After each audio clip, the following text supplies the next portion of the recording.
We talked about this a little bit earlier, but now Trump's education department announces investigation after boy wins high school girls pole vault competition. Oh, did you Guess see where? this? In Maine. In Maine. I saw this story the other day. Yep. Well, and I wasn't sure if I should send it to you because I figured you probably had it. Well, this is refreshed a little bit here from Catherine Hamilton of Breitbart. The U.S. Department of Education announced an investigation into the Maine Department of Ed amid allegations that it continues to allow males to play on female sports teams in defiance of President Donald Trump's executive order. The investigation comes after Maine school sports officials publicly said last week they plan to defy Trump's order protecting women and girls sports and spaces in favor of a state law recognizing gender identity. Subsequently, a transgender identifying boy won a high school girls pole vault competition in the state on Monday.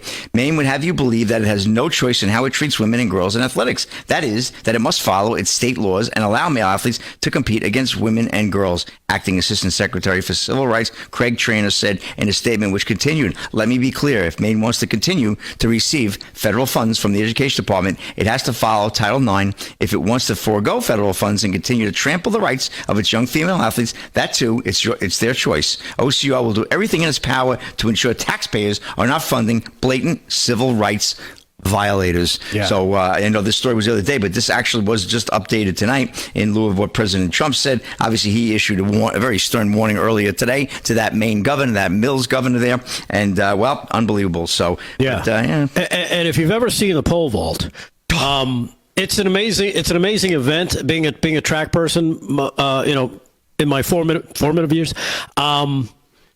Seeing the difference, because when I was in school, and Slick, and I think probably Kevin, you were in school as well, there was no female pole vault. We were homeschooled. That's not until maybe the last 15, 20 years tops was female pole vault that you'll see anywhere. And even watching, it's a very difficult, it takes a lot of upper body strength, and it takes a lot of leg strength, power to get yourself up to speed.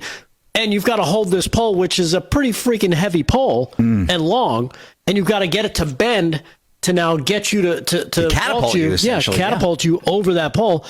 It's a very difficult thing to do.